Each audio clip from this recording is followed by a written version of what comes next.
Occupational English Test. Listening Test. This test has 3 parts. In each part, you'll hear a number of different extracts. At the start of each extract, you'll hear this sound. You'll have time to read the questions before you hear each extract, and you'll hear each extract once only. Complete your answers as you listen. At the end of the test, you'll have 2 minutes to check your answers. Part A. In this part of the test, you'll hear 2 different extracts. In each extract, a health professional is talking to a patient. For questions 1 to 24, complete the notes with information you hear. Now, look at the notes for extract 1.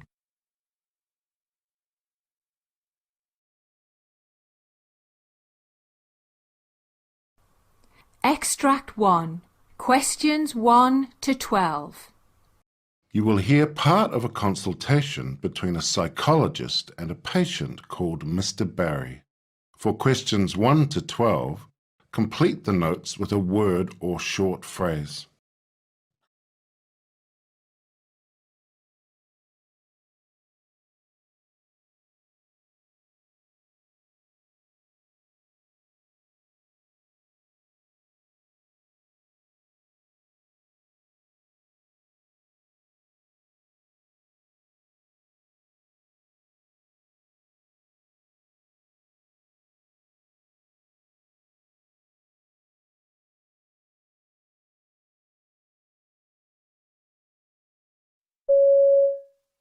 Your GP has referred you to me to discuss your anxiety. So tell me, how have you been feeling? Well, I'm still suffering from the anxiety and panic attacks, and the medication that I'm taking, I found that it seems to have some side effects and it makes me still feel a little on edge. So I found it better to take the medication at night rather than in the morning, and so I can get on with the day kind of thing, but I still feel quite anxious. Okay. Getting used to the medications can be difficult. Going back, when did you start the treatment again? 3 weeks ago now? And that was the citalopram, the one to hopefully control the panic symptoms longer term, and the chlordiazepoxide, which is for the more short-term control. How many of the chlordiazepoxide are you using a day at the moment? Well, the doctor gave me 20 milligrams 3 times a day, but to be honest, I'm trying to cut them out. I only use them if I really, really need them. Good. And do you feel okay with that? Yeah, it's like I don't feel like they suppress me enough, if you get what I mean. I know that my main aim to tackle this is, to be honest, is getting fit and more exercise, because I know that's the feeling that I need to aim towards. Because I know from past experience that when I work out, I feel better, I feel more relaxed, etc. So I'm trying to work towards that. So how many actually are you having at the moment? Today, I've had to go into work just for a conference with my manager, just to discuss how things are going and stuff. So I had to take 2 because I just felt like I couldn't manage it otherwise. Right, okay. So over the past 4 or 5 days? None except for the 2 today. So you've actually been laying off them altogether? Yeah, I've been trying, and when I do take them, I only feel suppressed for a very short amount of time. Right. Now, the citalopram medication... Yes, I'm on 20 milligrams once a day, and the side effects, headaches, were quite bad to begin with, and I'm still getting them. But I think that could be more stress-related, because they're not I wouldn't call them painful headaches. I just can feel they're there. I also had a sore ear, so I wondered if I might just have an infection or something too. Okay, we'll come back to that. But you're now taking the citalopram at night. Yeah, I found that if I take it first thing when I get up, I still feel quite edgy, and also the side effects. Yes, okay, right. Now, the reason you started the treatment was because you were getting full-blown panic attacks. Can you tell me a bit more about the attacks? Yeah, well, I couldn't leave the house. My heart races, and I really struggle to breathe, and I just feel an intense fear. It makes me feel sick and dizzy if I go out into the street. You find it very difficult to get out and about. Are you beginning to normalize, do you think? Yes, I've managed. I went over to the soup store on my own and I managed. I felt a bit jittery at first, But I've learned over the years, after suffering quite severely with them years ago, that you just have to take your mind to a different place. And, I just concentrated on what I wanted from the shop. That was the first time I've been out on my own since I started on the medication.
You will hear part of a consultation between a GP and a patient called Mr. Martin.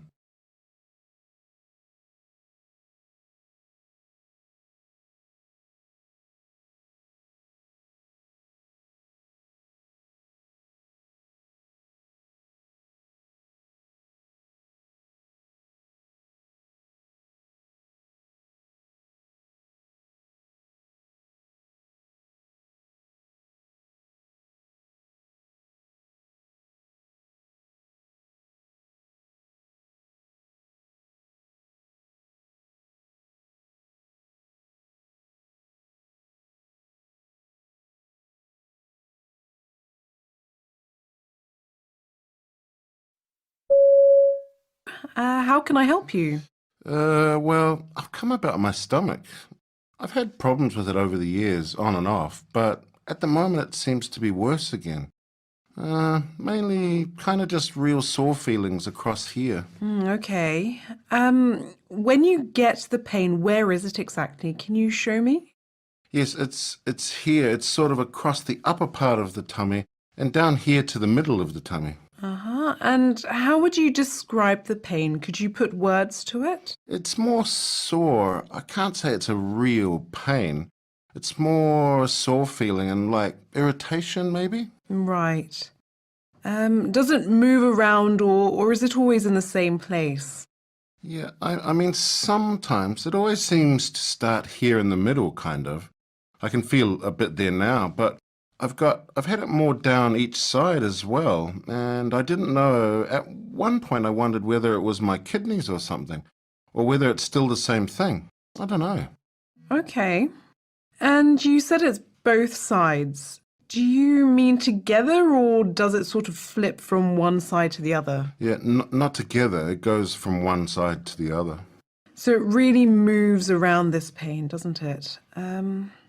Do you get bloated when you get the pain? Yes, very bloated. And can you tell me how long this has been happening?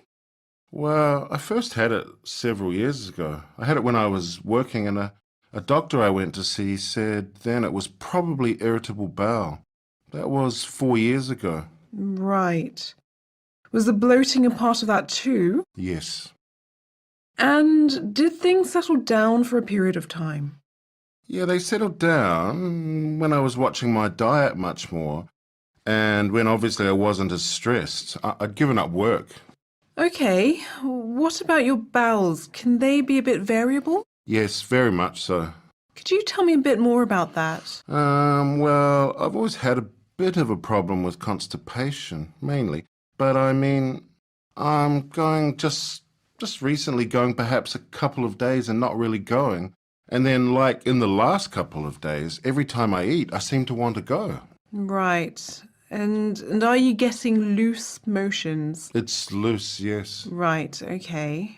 Yeah, I mean, really, nothing has changed. I mean, I drink loads of water, but when I'm constipated, it's really hard and just like, like small brown pieces when I go. And then when it's loose, it's a bit ribbony.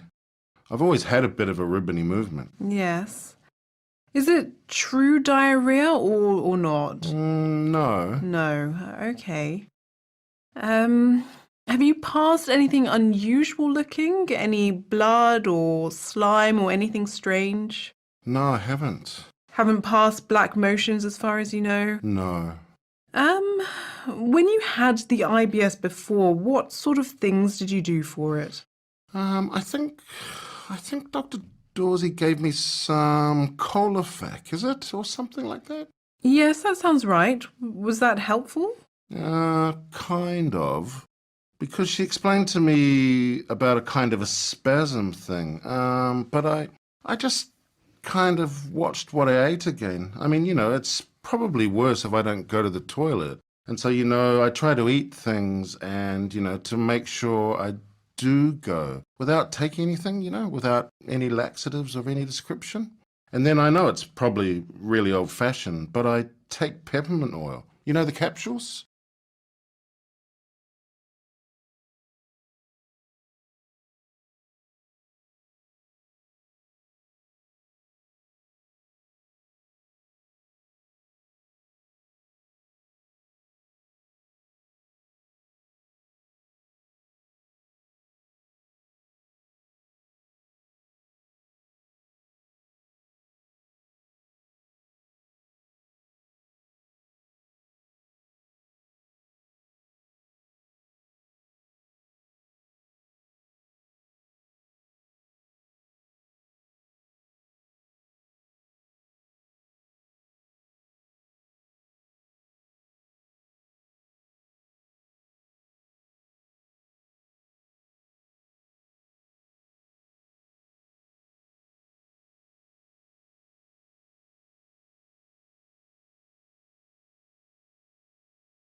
You hear a doctor and a trainee discussing the application of a plaster cast.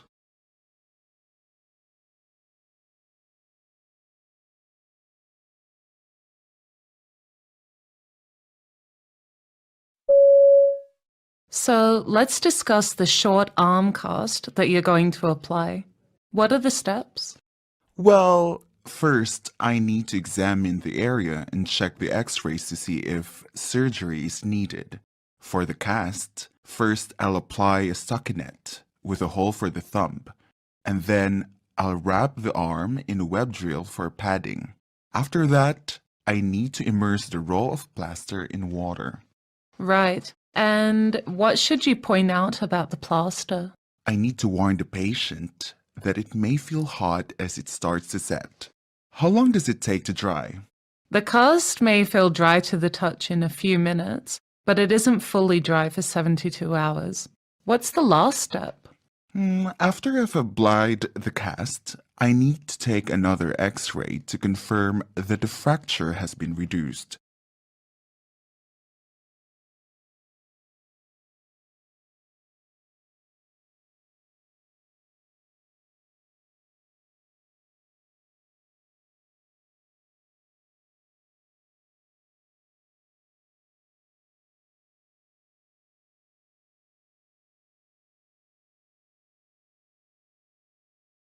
You hear a manager explaining new data management processes to clinical staff.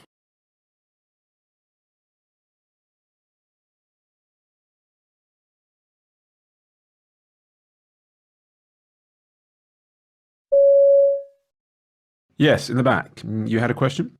Yes. How should we file our feedback reports? Do we need to just complete them on the computer? That's a great question. Remember that since the clinic has begun transitioning to the new computers and software systems, we need you to fill out the paper reports in addition to the digital versions. I know this may be time consuming, but this is because as we transfer all our files from the old servers to the new ones, some files may be misplaced, and we want to ensure that all of our records are easily accessible at all times. So we need to make 2 copies of our reports? Yes, exactly. Great. Does anyone else have a question?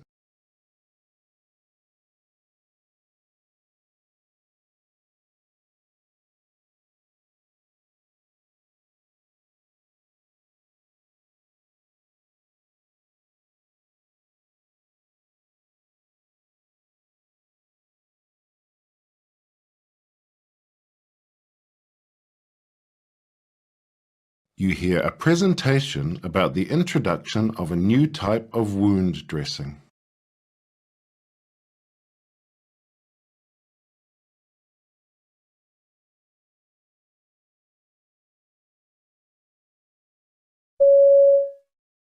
Thank you all for coming. Well, after some research, the hospital has decided to invest in a new type of dressing to care for our patients with chronic wounds, such as those with diabetic ulcers. Although the traditional cloth compression bandages are useful, they need to be changed frequently to promote healing. These new bandages are made of a natural plant-based material instead. In fact, they're made from seaweed. Alginate dressings are somewhat costly, but they can prevent harmful strains of bacteria from entering the wound by forming a protective barrier with the skin. Most impressive of all, they can absorb up to 20 times their own weight, so they're the best choice for wounds with high-level exudate. Based on these factors, we believe that alginate dressing would be a useful addition to our wound care procedures.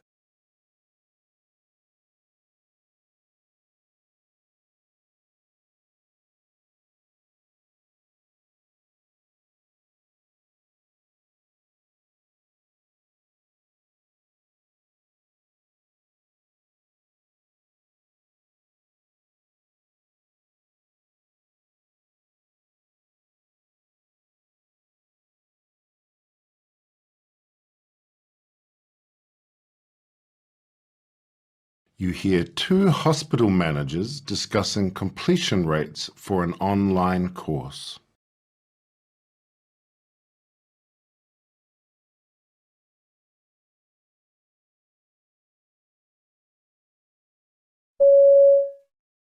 It looks like only around 40% of the staff have completed the online health and safety course so far. Less than half, but the course has to be completed by all staff members by the end of the month. Can we send them a reminder email? We've reminded them by email twice already. I've even phoned a few people. I think we need to bring it up at the general staff meeting next week. That's on Thursday afternoon, right? Will that work with everyone's schedules? It should. All staff members have that time already blocked out. But if anyone can't come, then we can speak to them in person one-on-one.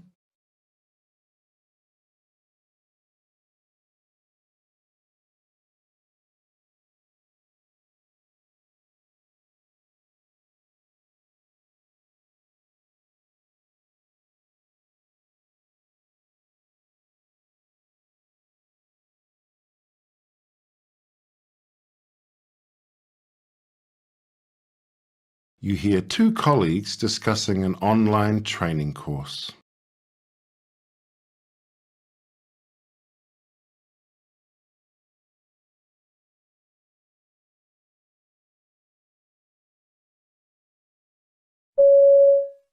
Hi Fiona, how are you? Can I ask you something?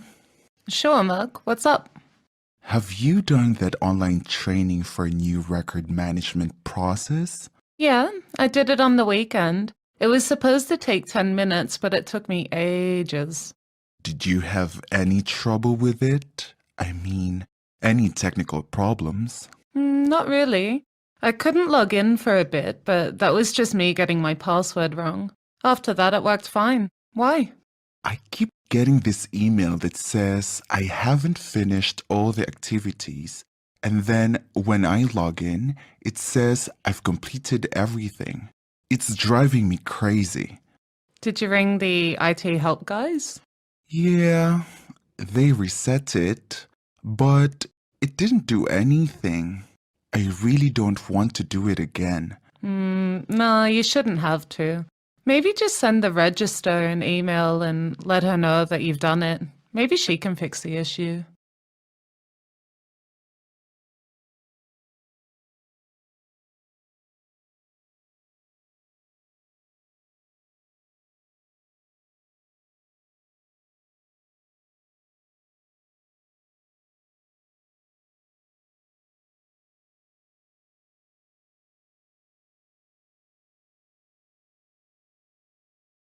You hear an educator describing methods for creating medical abbreviations to nursing trainees.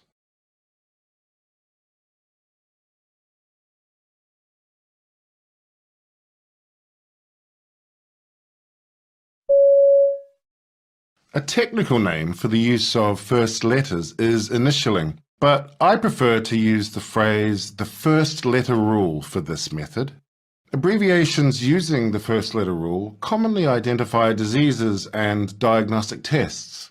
For example, chronic obstructive pulmonary disease is COPD, or liver function tests are LFTs. In most cases, these letters are pronounced separately as letters, but sometimes key letters or key syllables form the abbreviation. For example, hypertension is abbreviated using HTN, or we see the term atrial fibrillation abbreviated as either AF or AFib. Sometimes the first letters form an easily pronounceable word, an acronym.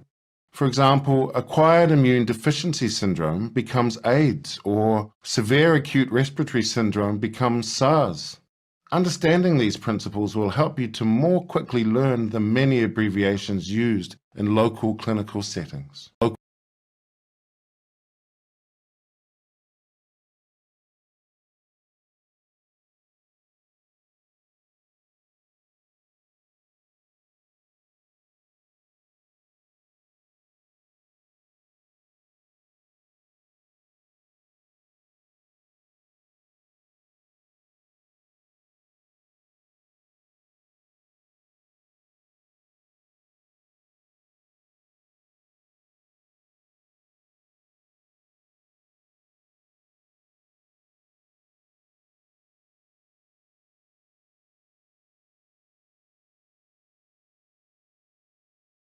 That is the end of Part B.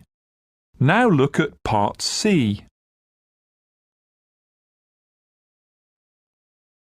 Part C. In this part of the test, you'll hear two different extracts. In each extract, you'll hear health professionals talking about aspects of their work. For questions 31 to 42, choose the answer A, B or C which fits best according to what you hear. Complete your answers as you listen. Now look at Extract 1. Extract 1, questions 31 to 36. You hear an interview with a health administrator called Dr. Marvin Lee discussing an article about delivering high-quality non-visit care.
patients are increasingly seeking to have their healthcare needs met without coming into an office, and there's a strong possibility that non-visit care will become the rule rather than the exception.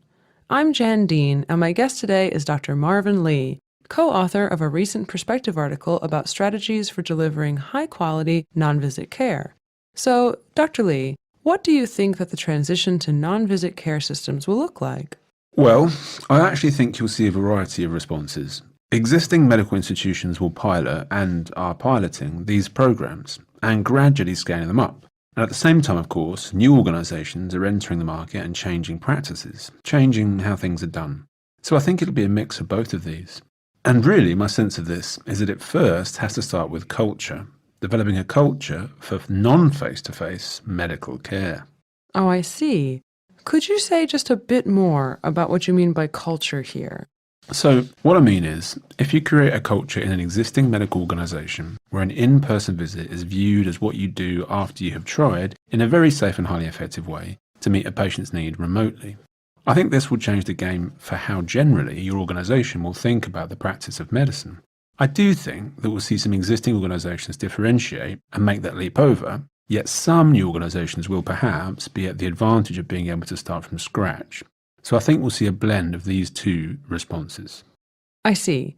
So you say in the article that the goal of a non-visit based healthcare system would be to bring as much of the care and social support as possible into the patient's home. Does the technology exist to do that today? I think in many instances, yes, and the technology is really getting better. I think it's important to reflect on how things like smartphones, particularly in the last decade or so, have influenced our expectations. There's been a massive shift in how people in everyday life think about this and about how they expect to engage with services. So we really have to find a way to map onto that consumer demand. And I think for a lot of the basic medical needs that people have, the tech is there already. So what kinds of things do you mean? Well, if you look at clinical protocols for primary care, these are designed to help physicians and clients make decisions about appropriate healthcare for specific circumstances. I think you can quite likely do a lot of that very safely digitally before you even consider meeting face-to-face. But what about the times when a patient really has to be there in person? Well, of course, there are still those moments, but I think it's more about when that necessity arises. Is it earlier in the process of care or later? And what impact does it have on the patient involved?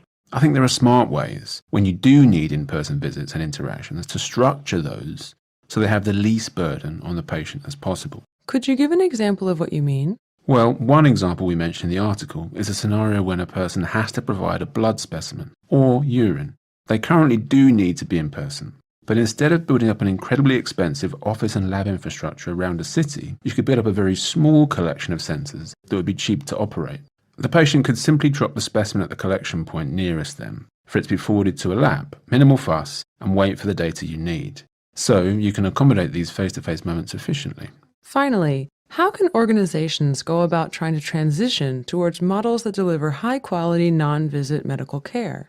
In time, as the technology and science gets better, gets more precise, organizations should just look at these situations that require in-person attendance by the patient and evaluate them, and evaluate that requirement against the currently available technology to see if it's something that could be safely transitioned to an online remote system. I think it's important to really critically evaluate every moment that someone has come in. And I think that if you do that, you'll start to see clear opportunities to reconfigure your care pathways quite dramatically.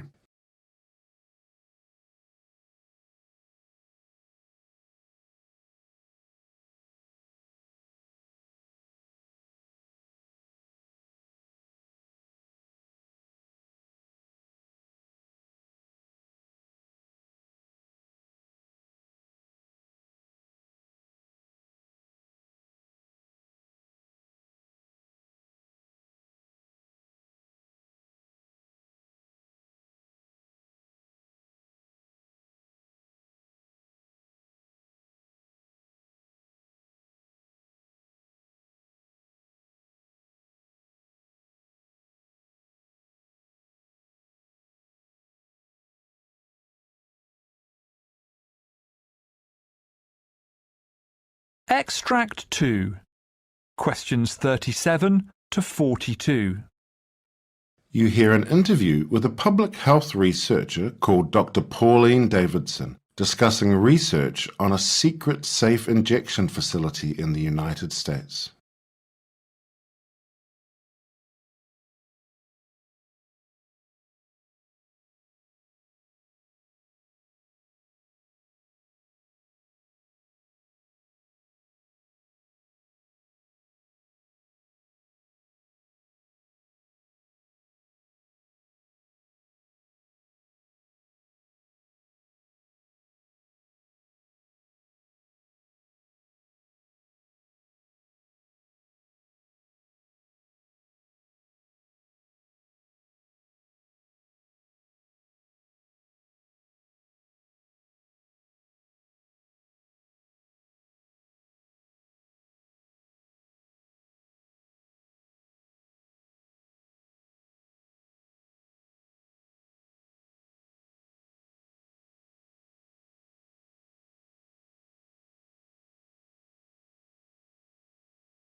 Okay, my guest today is Pauline Davidson of the University of California.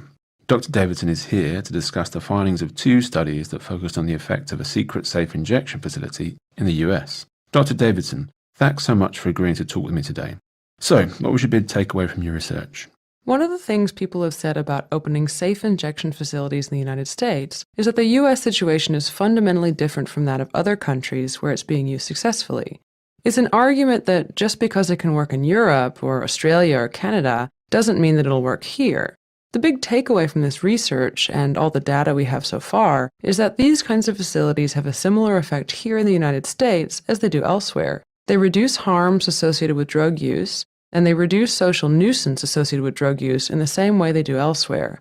Basically, anywhere that you have a concentrated street-based drug scene involving a lot of fairly impoverished people using drugs, you get the same set of problems, and the people using drugs have the same set of problems. And these facilities deal with them quite well, whether they're in Vancouver or in Los Angeles and Skid Row, or any other area with a lot of drug use anywhere.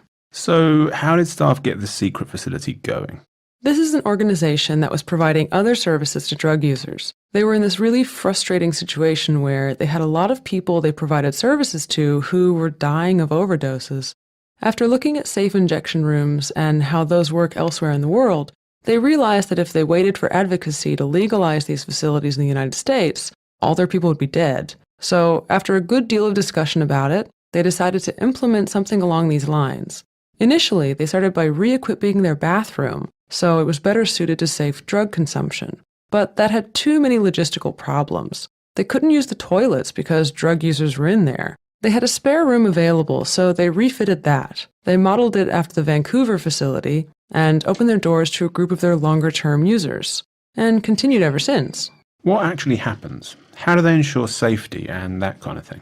Well, it looks pretty much like an ordinary clinic. It's a fairly large room with 5 separate stainless steel injecting stations, and the staff are always in the same room as the clients. People come in, do a check-in on a laptop, sit at an injecting station, and prepare and then use their drugs. Then there's a couch if they want to sit there and wait for the immediate effects of the drug to wear off. The staff are trained to use naloxone and, if necessary, call 911. And since they're in the same room, they observe people injecting, and if they see some injecting practices that are less than ideal from a public health point of view, there's an opportunity to talk about that. So there's a number of benefits to having the staff member in the same room, rather than just overdose prevention. What are users like about the facility? Well, the biggest one that they kept talking about is how they're able to get out of the public eye, take their time, and use in a clean, well-lit space. People talked about using in the public eye and shooting up in a hurry between 2 cabs in the streets. They were very much aware of passers-by, not just because it's illegal. I mean, they're aware of the police, but because they're aware that it's not seen as a nice thing. They're particularly terrified of being seen by someone's children. So being able to get out of the public eye was very much a relief. So there's a serious benefit to their well-being, how they feel about themselves. Did users have any complaints about the facility? Mostly that it wasn't open 24/7. They really liked the space, and they would like it to be open far more often. A couple of them also talked about the problem of how the organization couldn't closely coordinate or do referrals to other agencies because they were trying to keep this all in the down low. Users were quite aware of this. They were saying it would be better if this organization was really closely coupled with a treatment agency, and that handoff could be much better. The staff were also quite bothered by the fact that they had to keep the facility to a fairly small number of people and felt like they had to exclude people with mental health issues because they felt like including them would be more likely to lead to disclosure to third parties. So the organization couldn't serve a number of people who were likely at a higher need.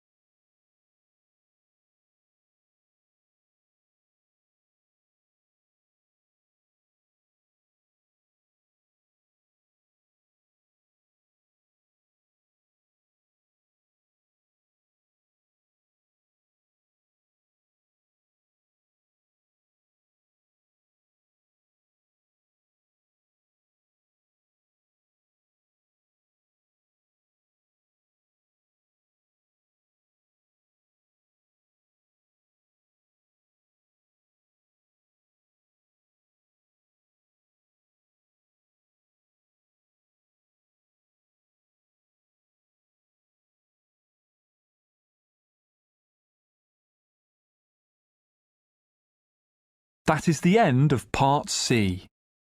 You now have 2 minutes to check your answers.